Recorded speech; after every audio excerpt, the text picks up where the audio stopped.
प्रयागराज महाकुंभ संगम पहुंचे अभिनेता राजपाल यादव। गंगा में विसर्जित की पिता की अस्थियां। पिता की याद में छलक पड़े राजपाल यादव के आंसू। कहा, अगर उन्होंने मुझ पर भरोसा ना किया होता तो मैं आज यहाँ ना होता। गंगा तट पर नम आंखों से राजपाल ने पिता को दी विदाई। संगम तट पर पिता की याद में छलक पड़े राजपाल के आंसू। बचपन के संघर्ष से लेकर सफलता तक पिता का रहा अहम योगदान। अभिनेता बोले, पिता मेरे जीवन के सबसे बड़े योद्धा थे। प्रयागराज महाकुंभ की पवित्र संगम नगरी, जहां करोड़ों श्रद्धालु पुण्य की डुबकी लगाने आते हैं, वहीं शुक्रवार को यह पावन स्थल बॉलीवुड के चर्चित अभिनेता राजपाल यादव के लिए बेहद भावुक क्षणों का गवाह बना। अपने पिता नौरंग लाल यादव के निधन के बाद राजपाल यादव अपने परिवार के साथ प्रयागराज पहुंचे और विधि विधान से गंगा में अपने पिता की अस्थियों का विसर्जन किया। यह क्षण उनके लिए सिर्फ एक धार्मिक कर्मकांड भर नहीं था, बल्कि वह एक संघर्षशील पिता के बलिदान और त्याग को श्रद्धांजलि अर्पित करने का अवसर भी था। संगम के तट पर जब उन्होंने अपने पिता की अस्थियां जलधारा को समर्पित की तो उनकी आंखें नम हो गई। उन्होंने अपने पिता को अपने सबसे बड़ा योद्धा बताते हुए कहा कि अगर वह उनके जीवन में नहीं होते तो वह आज वह शख्स नहीं बन पाते जिसे दुनिया राजपाल यादव के नाम से जानती है। गंगा के तट पर पिता को अंतिम विदाई। शुक्रवार सुबह प्रयागराज के संगम तट स्थित दारागंज घाट पर अभिनेता राजपाल यादव अपने परिवार और नजदीकी रिश्तेदारों के साथ पहुंचे। गंगा तट पर पहुंचते ही उन्होंने सबसे पहले अपने पिता की अस्थियों को विधि विधान से स्नान कराया और फिर वहां मौजूद तीर्थ पुरोहितों की सहायता से पूजा पाठ एवं कर्मकांड की प्रक्रिया को पूरा किया। तीर्थ पुरोहितों द्वारा सभी वैदिक मंत्रों का उच्चारण किया गया और हिंदू परंपरा के अनुसार दिवंगत आत्मा की शांति के लिए विशेष प्रार्थनाएं की गई। जैसे ही उन्होंने अपने पिता की अस्थियों को गंगा में प्रवाहित किया, वहां मौजूद हर किसी की आंखें नम हो गई। यह पल न सिर्फ राजपाल यादव के लिए बल्कि वहां मौजूद उनके परिवारजनों के लिए भी भावनात्मक रूप से बेहद कठिन था। इस दौरान अभिनेता ने अपने पिता को याद करते हुए कहा, मेरे पिता मेरे जीवन के सबसे बड़े प्रेरणा स्रोत थे। उन्होंने हमेशा मेरा हौसला बढ़ाया, मुझे प्रोत्साहित किया और हर कठिन परिस्थिति में मेरा साथ दिया। अगर उन्होंने मुझ पर भरोसा नहीं किया होता तो मैं आज यहाँ तक नहीं पहुंचता। संघर्ष और सफलता की कहानी। राजपाल यादव और उनके पिता का रिश्ता। राजपाल यादव आज जिस मुकाम पर हैं, उसमें उनके पिता का योगदान अमूल्य रहा है। गांव में हल चलाने से लेकर लखनऊ में पढ़ाई करने तक उनके पिता ने हमेशा उन्हें हर कदम पर संबल दिया। बचपन में जब राजपाल यादव स्कूल में पढ़ रहे थे, तब उनके पिता की आर्थिक स्थिति इतनी अच्छी नहीं थी, लेकिन उनके पिता नौरंग लाल यादव ने कभी हार नहीं मानी। खेतों में मेहनत कर दिन रात संघर्ष करके उन्होंने राजपाल को पढ़ाई का अवसर दिया। लखनऊ में जब राजपाल यादव ने नाटकों और थिएटर की दुनिया में कदम रखा, तब भी उनके पिता ने उन्हें कभी पीछे नहीं खींचा। उन्होंने हमेशा अपने बेटे का हौसला बढ़ाया और उसे अपने सपनों को पूरा करने की आजादी दी। अभिनेता ने कहा, पिता ने हमें सिखाया कि मेहनत से बढ़कर कुछ भी नहीं। जब मैंने अभिनय को अपना करियर बनाने की ठानी तो उन्होंने मुझसे सिर्फ एक ही बात कही, अपने सपनों के लिए लड़ो और कभी हार मत मानो। आज जो भी कुछ हूँ उन्हीं की वजह से हूँ। दिल्ली में हुआ निधन, पैतृक गांव में अंतिम संस्कार। राजपाल यादव के पिता 80 वर्षीय नौरंग लाल यादव पिछले कुछ समय से बीमार चल रहे थे। उनकी तबीयत लगातार बिगड़ रही थी और दिल्ली के एम्स अस्पताल में उनका इलाज चल रहा था, लेकिन तमाम प्रयासों के बावजूद उन्होंने दिल्ली में अंतिम सांस ली। पिता की तबीयत बिगड़ने की खबर मिलते ही राजपाल यादव अपनी वर्क ट्रिप से अचानक लौट आए थे। अपने पिता के इलाज के लिए उन्होंने हर संभव कोशिश की, लेकिन नियति को कुछ और ही मंजूर था। उनके निधन के बाद उनका पार्थिव शरीर उत्तर प्रदेश के शाहजहांपुर जिले स्थित पैतृक गांव कुंड्रा ले जाया गया, जहां पूरे विधि विधान से उनका अंतिम संस्कार किया गया। राजपाल यादव का भावुक सोशल मीडिया पोस्ट। अपने पिता के निधन के बाद राजपाल यादव ने सोशल मीडिया पर एक इमोशनल पोस्ट लिखा, जो उनके दिल के दर्द को बयां कर रहा था। उन्होंने लिखा, मेरे पिता मेरी जिंदगी के सबसे बड़े योद्धा थे। अगर उन्होंने मुझ पर भरोसा नहीं किया होता तो मैं आज वहां नहीं होता जो मैं हूं। मेरे पिता होने के लिए शुक्रिया। मैं आपसे बहुत प्यार करता हूं। इस पोस्ट के बाद फिल्म इंडस्ट्री और उनके फैंस की ओर से भावनाओं का सैलाब उमड़ पड़ा। कई सितारों ने उनके लिए इस दुख में संवेदना जताई और उन्हें हिम्मत बनाए रखने की सलाह दी। प्रयागराज महाकुंभ में उमड़ा श्रद्धालुओं का सैलाब, भावनात्मक हुआ माहौल। संयोगवश इस समय प्रयागराज में महाकुंभ का आयोजन चल रहा है और लाखों श्रद्धालु यहां गंगा स्नान करने आ रहे हैं। इसी दौरान जब राजपाल यादव अपने पिता की अस्थियां प्रभावित कर रहे थे, तो आसपास मौजूद श्रद्धालु भी इस भावुक क्षण के साक्षी बने।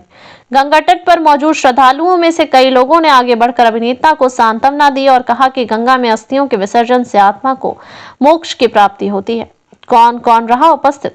इस अस्थि विसर्जन के दौरान राजपाल यादव के परिवार के अलावा उनके कई करीबी लोग भी मौजूद रहे। इस मौके पर उपस्थित प्रमुख लोग जिनमें योगेश यादव, मोहित शुक्ला, सनी केसरी, सुधीर निषाद, बबलू यादव, इंद्रपाल यादव, चंद्रपाल यादव, प्रदीप सिंह, संदीप यादव, अठई राम आदि सभी लोगों ने मिलकर दिवंगत आत्मा की शांति के लिए प्रार्थना की और श्रद्धांजलि अर्पित की। पिता की सीख के साथ आगे बढ़ने का संकल्प। राजपाल यादव के लिए सिर्फ एक रस्म नहीं थी, बल्कि एक ऐसा पल था जिसने उनकी आत्मा को झकझोर दिया। पिता का जाना एक अपूर्णीय क्षति है, लेकिन उनकी यादें, उनकी सीख और उनके दिए हुए मूल्य हमेशा जीवित रहेंगे। जब राजपाल ने अपने पिता की अस्थियां गंगा में प्रवाहित की तो उनकी आंखों में आंसुओं की धारा थी, लेकिन उनके हृदय में एक नई शक्ति भी थी, अपने पिता के सपनों को और आगे ले जाने की। पिता ने हर कठिन घड़ी में मेरा साथ दिया, बचपन में हल चलाने से लेकर लखनऊ में पढ़ाई तक। आज जब वो नहीं है तो उनकी बातें, उनके संस्कार, उनकी सीख मेरे जीवन का मार्गदर्शन करेंगी। मैं उनकी उम्मीदों को पूरा करने के लिए और अधिक मेहनत करूंगा।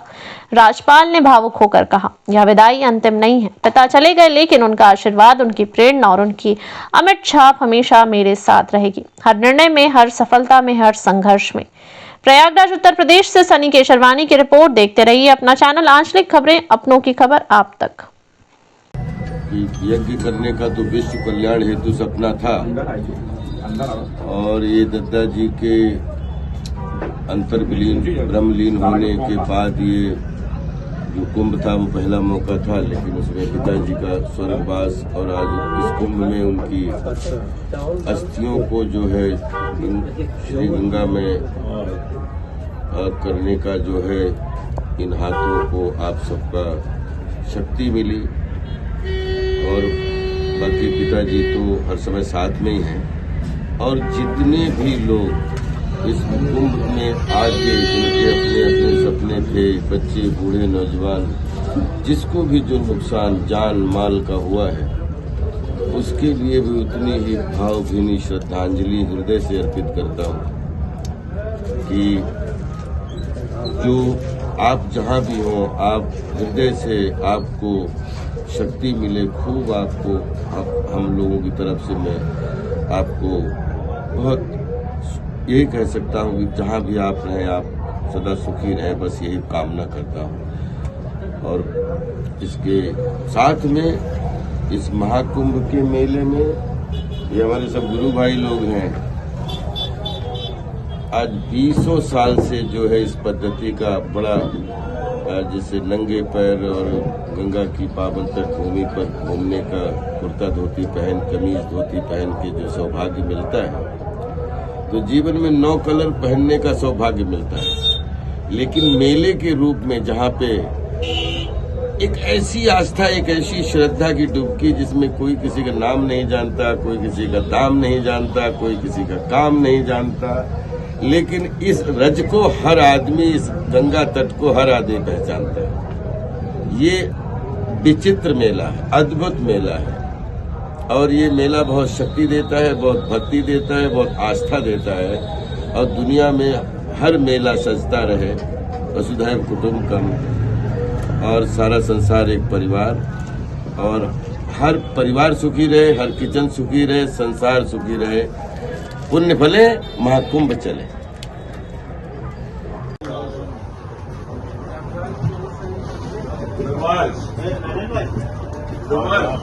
पिताजी के अस्थि विसर्जन महाकुंभ संगम नगरी में बैठे आप क्या कहें? जी ये इतना पिताजी के लिए, क्योंकि ऊपर वाले का जो आदेश है वो पूरी दुनिया इसके आगे नतमस्तक है उसका, तो लेकिन महाकुंभ की पावन पवित्र भूमि है, इतना बड़ा कुंभ चल रहा है और हमारे पिताजी शारीरिक रूप से तो कुंभ में शिरकत नहीं कर पाए, लेकिन आज उनकी अस्थियां इस महाकुंभ में संगम की पावन पवित्र गंगा माई के चरणों में आज समाहित हो गई हैं, विलीन हो गई हैं और उसके लिए थैंक यू सबका आभार, आप लोगों का, मीडिया का, सबका प्रशासन का और जितने भी हमारे गुरु भाई थे, सबने बहुत सपोर्ट करके और हमारे पूरे परिवार को जो है बहुत अच्छे से विसर्जन करने में अपनी महत्वपूर्ण भूमिका निभाई। मैं अपने प्रयागराज के सभी गुरु भाइयों को, सभी मेरे मित्रों को, सभी दोस्तों को जो मुझसे प्रत्यक्ष रूप से जुड़े हैं, जो अप्रत्यक्ष रूप से जुड़े हैं, मैं तहे दिल से भूरी भूरी प्रशंसा करता हूं और सबका साधुवाद देता हूं, धन्यवाद देता हूं। क्योंकि प्रयागराज की धरती से 2000 के बाद में जुड़ाव हो गया था, कभी माघ मेले के रूप में, कभी अर्ध कुंभ के रूप में, कभी कुंभ के रूप में। लेकिन इस बार का कुंभ जो है करने का पिताजी की अस्थियों के साथ में जो है वो मिलेगा। ये कुंभ भी हमारे लिए जीवन का एक इतिहास है और जब तक हम जीवित हैं तब तक ये कुंभ जो है वो इतिहास ही रहेगा और ये अविस्मरणीय है। और पिताजी की यादें हैं, पिताजी हमारी, जैसा कि मैंने जीवन में कभी भी अपने शीशे में अपने पिताजी के अलावा, जिसमें हमारे परम पूज्य दद्दा जी श्री पंडित देव प्रभाकर जी शास्त्री जी का जीवन दर्शन, जीवन के प्रति उनका दर्शन और जीवन में कर्म के प्रति जिम्मेदारी, निडरता, निर्भीकता, पूरी ऊर्जा के साथ और जिसमें कभी भी कोई किसी भी तरीके का भय ना हो, और वो हमने पिताजी के अलावा किसी को अपने शीशे में आज तक देखा ही नहीं। आज वो शारीरिक रूप से हमारे साथ नहीं है। पिताजी के साथ में हमारी जिंदगी की बहुत जर्नी बड़ी कमाल की बचपन से जुड़ी हुई। हमने उनके साथ में चलना सीखा, दौड़ना सीखा, भागना सीखा, खेती बाड़ी करना सीखा, घास काटना सीखा, जानवर चराना सीखा। घास से लेके धान, गेहूं, गन्ना, खेती बाड़ी, हल चलाने से लेके, लहड़ू चलाने से लेके, बैलगाड़ी चलाने से लेके, और आज दुनिया में सातों समंदर में कोई ऐसा वाहन नहीं है जिसमें एक नहीं कई बार घूमने का मौका ना मिला। तो शुरू के जो 20 साल की लाइफ है, लगभग कक्षा 10 तक कह सकते हैं, 12 तक, वो पूज्य पिताजी के साथ बड़ी कमाल जुड़ी रही। और वो बिल्कुल जब स्कूल नहीं होता था प्रॉपर पढ़ने जाते थे और पढ़ाई के बाद में जो भी समय मिलता था वो पिताजी के साथ काम में बिताते थे। और वही ऊर्जा जो है आदर्श के रूप में हमारे साथ में, हमारे जीवन का अगर कोई सच्चा और अच्छा और सरल हीरो है और वो हमारे पूज्य पिताजी हैं। और उसमें हमें बहुत प्राउड फील होता है कि चच्चा जैसा बच्चा नहीं देखा और चच्चा जैसा फिर चच्चा भी नहीं देखा आज तक। और चच्चा एक तरीके के बच्चे थे, बच्चा हो जाते थे, लेकिन जब चच्चा हो जाते थे तो राजपाल की भी औकात नहीं कि उनको मतलब बच्चा बना सके, फिर वो बहुत बुद्धिमान हो जाते थे। तो बस उनके चरणों में शीश नवाता हूँ और पूरी देश दुनिया के सामने जब तक तन में सांस थे, बच्चा हो जाते थे, लेकिन जब चच्चा हो जाते थे तो राजपाल की भी औकात नहीं कि उनको मतलब बच्चा बना सके, फिर वो बहुत बुद्धिमान हो जाते थे। तो बस उनके चरणों में शीश नवाता हूँ और पूरी देश दुनिया के सामने जब तक तन में सांस है, तो ये एक जीवन का मेला है, जो रियलिटी का मेला है, महाकुंभ का मेला है, इसका भी हिस्सा होने का सौभाग्य मिल रहा है। और पिछले 25 साल पूरे हुए सिल्वर जुबली के, तो सिल्वर जुबली तो इनके साथ शारीरिक रूप से बिताई है। अब गोल्डन जुबली जो है इनको जो है अपने साथ रख के, इनकी ऊर्जा रख के, और कोशिश करूंगा कि सिल्वर जुबली से 10 गुनी अच्छी गोल्डन जुबली हो। इसके पहले भी प्रयागराज संगम नगरी महाकुंभ में आ चुके हैं और व्यवस्था को लेकर के आप क्या कहेंगे, कितना धन्यवाद देना चाहेंगे सरकार? जितना तारीफ की जाए उतनी, जितनी मेहनत, बाप रे बाप, इतना दिव्य मेला जितना सोचा नहीं जा सकता है उतना हुआ। और मैं सरकार से लेके, दरबार से लेके, प्रशासन से लेके, सफाई कार से लेके, जितने लोगों ने भी मतलब चक्कर प्लेट बिछाने से लेके, रोड बनाने से लेके, सभी श्रमिक भाइयों से लेके, और बिजली, पानी, सड़क से लेके, मेरे पास जितने दोनों हाथ हैं उतनी भर के भूर प्रशंसा करना चाहता हूँ।